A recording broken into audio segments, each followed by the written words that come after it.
손흥민이 미친 드리블로 상대 수비진을 뒤흔들기 시작하자 경기 양상은 완전히 다른 방향으로 흘러갔으며 상대팀은 당황해 손흥민의 플레이를 막지 못했다.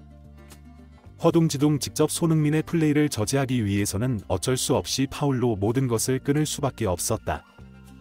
일부 팬들은 손흥민은 나이가 들면서 드리블 실력이 더 느는 것 같고 극찬을 아끼지 않으며 이날 경기에서 보여준 손흥민의 플레이에 주목하고 있습니다.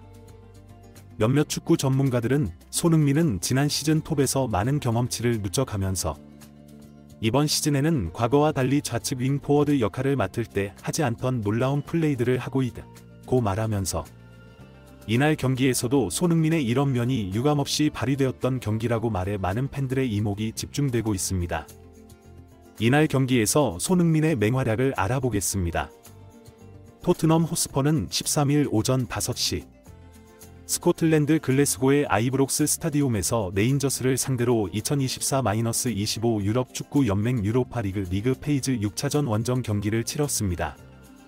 이 경기에 앞서 토트넘은 3승 1무 1패, 승점 10점으로 9위였고 레인저스 역시 3승 1무 1패, 승점 10점이었지만 골 득실에서 앞서 8위를 달리고 있었습니다.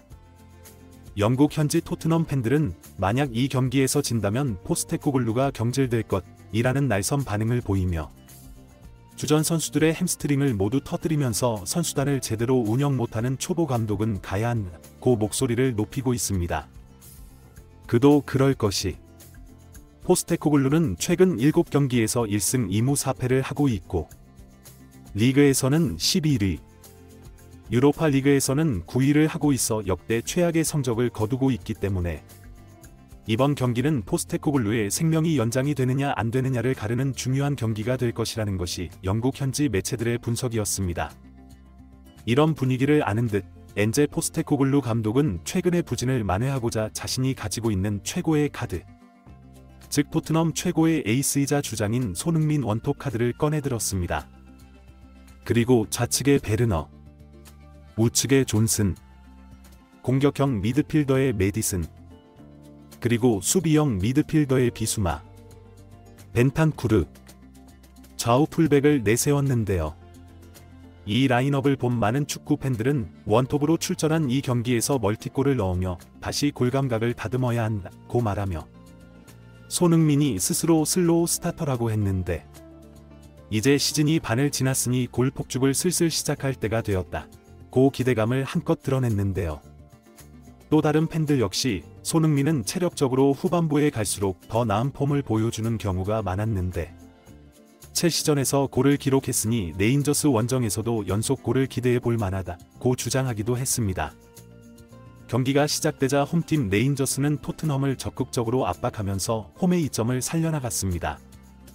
토트넘은 앞선 경기에서 너무 체력적으로 힘을 뺀 나머지 특유의 전방 압박을 전혀 하지 못하고 맥없이 레인저스의 압박과 공격에 속수무책으로 당하고 말아 많은 팬들이 경기 전 가진 기대감을 무색게 만들어 버렸습니다. 게다가 계속된 패스미스로 인해 최전방에 있는 손흥민에게 패스가 연결되지 않으면서 답답한 흐름을 이어갔고 이것을 본 많은 축구 팬들은 기본적인 패스도 못하는 것들이 어떻게 한 주에 1억씩 연봉을 받는다는 것이냐, 저런 쓰레기들은 모두 방출해버려야 한고 맹비난을 퍼부었습니다. 상황이 점점 어려워지자 토트넘을 구하는 것은 역시 손흥민이었다. 근방에서 패스를 연결받고 중앙으로 치고 들어가며 레인저스 수비진을 흔들었고 상대 수비는 손흥민을 파울로 끊을 수밖에 없는 지경에 놓이게 됩니다.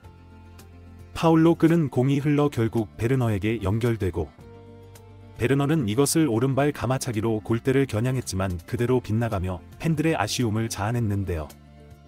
이 장면을 본 많은 축구 팬들은 손흥민에게 패스를 연결하자마자 저런 좋은 장면이 나오는데 토트넘은 손흥민에게 모든 전술적 지원을 아끼지 않아야 한고 목소리를 높였습니다. 이런 팬들의 염원을 알기라도 하듯 베르너는 전반 10분경 왼쪽을 돌파해 들어가다가 손흥민에게 짧은 컷백을 내주고 이것을 손흥민이 방향을 돌려 놓았지만 상대 수비를 막고 굴절되면서 골키퍼 품 안으로 공이 들어갔습니다.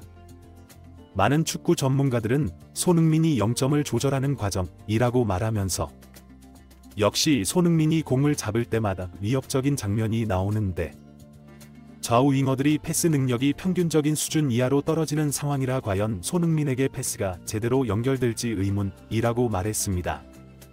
전반 14분경 중앙에서 공을 끊어낸 것이 존슨에게 연결되면서 결정적 찬스를 맞이하지만 볼 컨트롤이 길어 상대 수비수의 블록에 걸려 결정적 찬스가 무산됩니다. 이 장면을 본 일부 팬들은 오른쪽으로 손흥민이 완전히 돌아나가면서 노마크로 놓이는데 손흥민에게 줬다면 결정적 찬스를 맞이했을 것이라고 안타까워했는데요. 상대 수비수에게 끊긴 공은 결국 메디슨에게 연결되고 이것을 슈팅으로 연결했지만 결국 골대 밖으로 나가버리면서 골대를 벗어났습니다.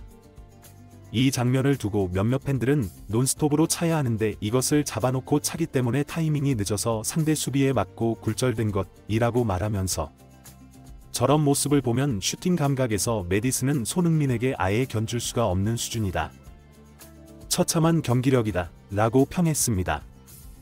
결국 전반 23분경 손흥민은 또다시 중앙에서 왼쪽으로 이동해 팀의 공격 전개를 담당하는데요. 손흥민이 왼쪽에서 한 박자 빠른 타이밍에 크로스를 올려 존슨에게 연결했지만 이것이 상대 수비에게 끊기며 슛찬스로 연결되지 못했습니다.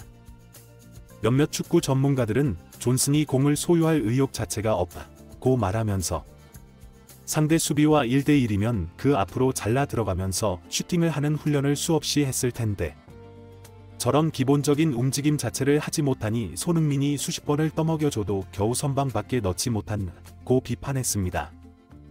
전반전을 0대0으로 마친 후 후반전에 접어들자 레인저스는 체력적으로 지친 토트넘을 밀어붙여 선제골을 얻어냈는데요. 상황이 어려워지자 손흥민은 결정적 찬스를 만들기 위해 페널티 박스 안에서 분주히 움직이며 공간을 만들기 시작했습니다. 전반 53분경 중앙으로 들어오는 결정적 찬스를 존슨이 노마크로 놓이도록 상대 수비수를 끌고 앞으로 나갔지만 존슨은 또다시 오른발 홈런슛으로 날려버려 많은 팬들을 격분케 했는데요. 결국 보다 못한 포스테코글루는 존슨을 빼고 이어 벤탄쿠르와 비수마를 뺀 뒤 사르와 베리바를 넣은 후 결국 솔랑케를 투입했습니다. 이렇게 되자 손흥민은 왼쪽 윙포워드로 이동하면서 팀 전체의 공격을 진두지휘하기 시작했습니다. 그러자마자 후반 교체로 들어온 클루셉스키가 동점골을 터뜨리면서 경기는 원점으로 돌아갔고 많은 축구 팬들은 역시 손흥민이 주장으로서 후반전에 선수들을 확실하게 진두지휘하는 것이 효과가 있다며 극찬을 아끼지 않았는데요. 다 이긴 경기라고 생각했던 레인저스 홈팬들은 망연자실한 표정을 지으며 모두 정적에 휩싸였습니다. 이뿐만이 아닙니다. 손흥민은 후반 89분경 왼쪽에서 미친 킬패스를 찔러주고 이것이 기점이 되면서 중앙에 있는 솔랑케에게 완벽한 헤딩 찬스로 연결되었지만 솔랑케가 이것을 골로 연결하지 못하면서 이길 수 있는 기회를 날려버렸습니다. 결국 토트넘은 손흥민의 맹활약에도 불구하고 1대1 동점으로 경기를 마무리하면서 승점 1점만을 획득. 즉 리그 페이지 9위를 그대로 유지해 많은 팬들을 아쉽게 했습니다. 일부 전문가들은 손흥민이 전후반 풀타임을 뛰면서 많은 찬스를 연결하고 공간을 만들어 주어 패색이 짙은 상황에서 결국 동점 골로 경기를 마무리했다고 말하면서 손흥민에게 더 많은 찬스를 연결해 줄 수 있는 동료와 손흥민이 연결해준 찬스를 골로 연결하는 결정력을 가진 선수가 있었다면 이 경기는 최소 선방을 터뜨리고도 남았을 것이라고 일침을 가해 많은 팬들의 고개를 끄덕이게 했습니다. 구독 및 멤버십 가입은 매일 더 나은 영상 제작 열정을 타오르게 합니다.